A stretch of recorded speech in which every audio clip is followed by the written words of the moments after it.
riders, welcome back to Sam's Bikes, where we only talk e-bikes. And today, it's all about the Mad Max. Yes, I have changed the bike's name. This bike is a wild bucking bronco and I love it. It gets the job done during the week as a commuter bike, and then on the weekend, it really gets the job done in the mountains. The Max Power is a hard-hitting, hardtail electric bike from Commencal. 150 mils of travel and a super short 435 chainstay. Riders, I hate YouTube reviews when they tell you all the information about the bike and then right at the end how it rides. So from now on, I'm gonna cut to the chase and tell you exactly how these bikes ride. So how does the Max ride? This little wild bucking bronco is crazy. It really reminds me of riding downhill in the 90s. It's wild, it's rough, but it puts a smile from ear to ear. I had so much fun on the Max. It is a raw bike, but that's what I love about it. This bike, if you want to ride it fast, you've got to bring your A game. Like, it's going to teach you a lesson, but it will also teach you a little bit more how to fix some of the mistakes you're riding. On these massive enduro bikes, 160, 170, 180, these bikes are super easy to ride now, and a lot of us, including myself, get lazy and don't pick the right lines and make mistakes. And you don't even know you're making those mistakes. But on the Max, look, it teaches you to ride better. Okay, let's talk street. The Max has an E7000 motor, the next motor down from the E8000. It has 10 Newton meters less of power, but don't let that put you off. I found this bike super efficient. Like, if anyone's ridden fixies out there, like, you basically get up to speed, you give it a few cranks, and the Max holds its speed so well. It's the best e-bike I've ridden for efficiency. And also, when that motor decouples, when you get from 25 to 26, it's a very seamless decoupling. And I'm not a fit guy, but I can get the bike up to 30, 35 kilometers per hour and hold it there. Now, how does it downhill? If you're thinking of buying this bike to go hang out with your mates with super enduro e-bikes, look, I'm not sure it's a great idea. Look, the bike is super capable, but you need to ride in the bike's limits. This bike can do any trail. It can do a black run. You're not gonna be able to ride at the same speed as you would be able to on a super enduro, but it can do every trail. Where this bike is more suited is more flow trails. It's not gonna like really rough chundery stuff. But I tell you what, in my local trails, this bike was so much fun. One thing to note, if you do wanna ride the bike hard, it is quite tiring. You know, you need to put so much rider input into this bike. So at the end of a 2-3 hour ride, you're pretty exhausted. The other day I was out with my mate Jackie. We do a lot of enduro riding together. He rides a Focus 170. And he kind of laughed when I arrived. He was like, what is that? A hardtail from Commencal? Far out, they could have at least given you a dual suspended. And I said, Jackie, give it a go, mate. Have a go, see what you think. So he had a ride for half an hour. We did about 3 or 4 downhills. And he didn't want to give the bike back. He agreed completely. He said, Sam, this is such a fun bike to ride. I mean, you need to slow it down, but it's poppy. You need to really pick your lines. So he really enjoyed it. And now how does it climb? The Max has the Shimano E7000 motor, as we know. It has 10 Newton meters less power, but the bike's very efficient. I mean, it's a hardtail. You're not losing any power through the suspension. You can lock out the front suspension. And I found the Max an absolute mountain goat. It really flew up the mountains, and I found it easier to climb than my Decoy with the E8000 motor. As far as the E7000 motor goes, I like it. It's smaller, it's quieter. It kind of makes a whistling noise. When I first got on the bike, I was like, far out, there's some type of wind going through the frame or something, but it was actually the motor. It might sound a bit funny, but it's that decibel pitch that your mind kind of doesn't hear as well. Like it's not like a grinding or a mechanical sound, it's a whistle. Okay, now onto the jumping. The Max likes to jump. Like any hardtail, they're poppy. So you find any jumps, you're gonna really be able to launch off those jumps. But when you come to landing, you do need a good transition and you need to find that transition. If you come up short or it's a hard landing, look, your body's gonna know about it. The build on the Max Max is good value. The bike comes in at 20.9 kilos. Shimano E7000 motor, which I said is plenty of power for this bike. A 418 watt battery, which is on the small side, but I found how efficient this bike was. It was no problem. Nice chunky frame with Commencal style and 150 RockShox Recon fork. These forks are great. I think probably they could have come with 1 or 2 more tokens to make them a little bit more progressive, but a great fork. And I can't believe I'm saying this, but the SRAM level brakes were actually pretty good. For me, they seem to have a little bit of a different feeling to the codes. They seem more on-off. And I really liked them. I didn't love them, but they were pretty good. And it comes with 2.8 WTB tires. If you watch the channel a lot, you know I'm not a big fan of 2.8 tires, but on this bike it actually does work. These tires are super grippy and super amazing in the city for commuting. I found it a little bit dangerous in my local trails, and I changed those tires to a 2.6 Mary Hands for more traction.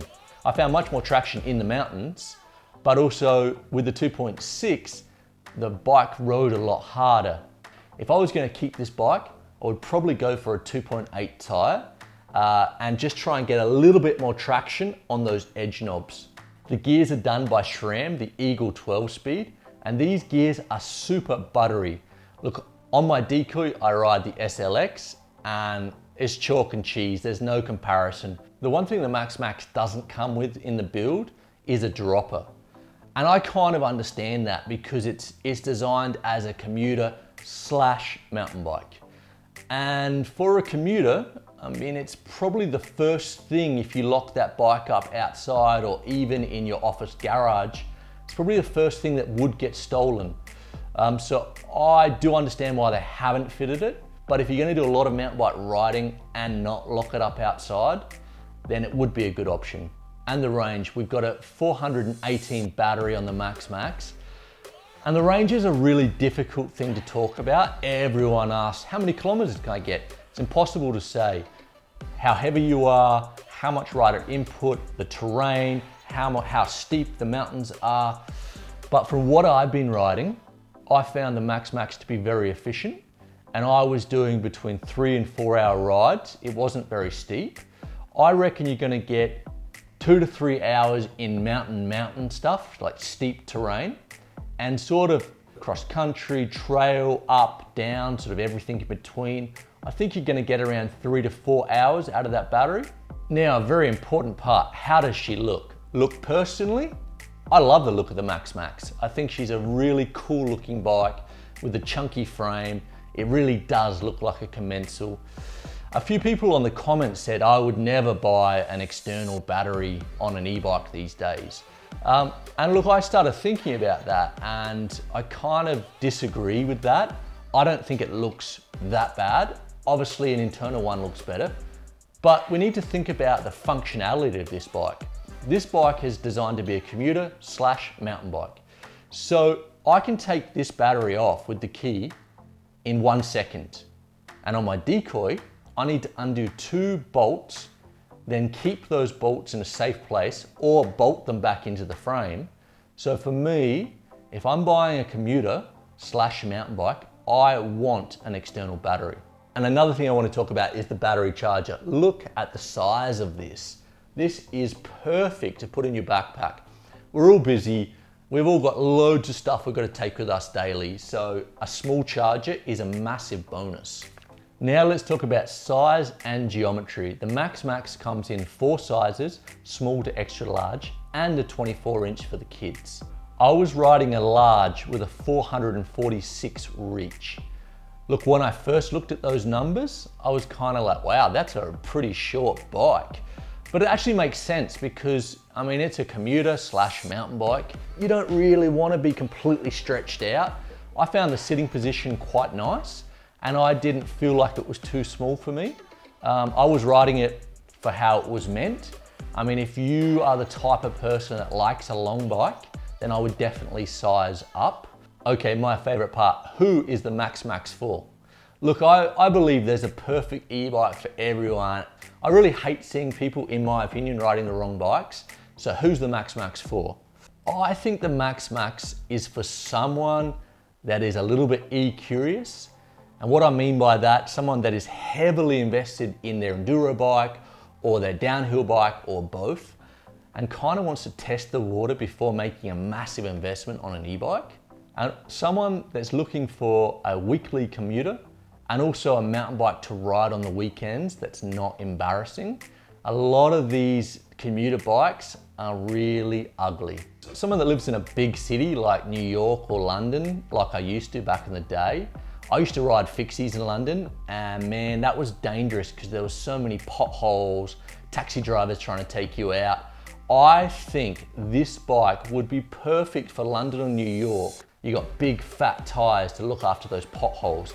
And if a taxi driver stops in front of you, you got great brakes, short wheelbase, the bike can move around really fast. This bike is definitely a winner for that type of person. Or someone that's looking for a secondary bike in the family.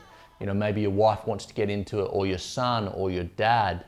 You know, I see it a perfect bike for that. It's not very expensive. Now, the best and worst thing of the Max. By far, for me, the best thing about this bike was how it retained its speed. So when I got up to 25 and it decoupled, I could push harder and I could get up to 30, and it would actually hold at around 30, 33 pretty easily. And the worst thing for me, probably the way I was riding it, was the tires. Look, I found it great on the street, but in the mountains, I didn't have enough traction, and it almost taught me a lesson. So what would I change on the Max if I bought her?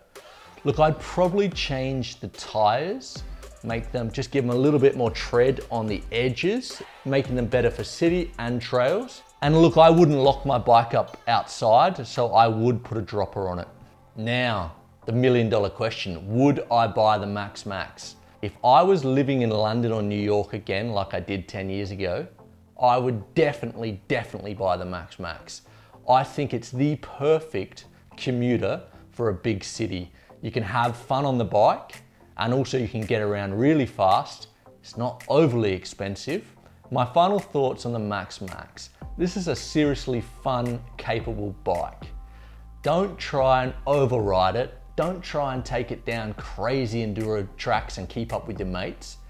But this bike can handle anything you throw at it. Just ride it the way it should be ridden. It's not a big enduro bike. It's a hardtail e-bike, but it is super capable and super fun. I give the Max a thumbs up. I really enjoyed riding this bike.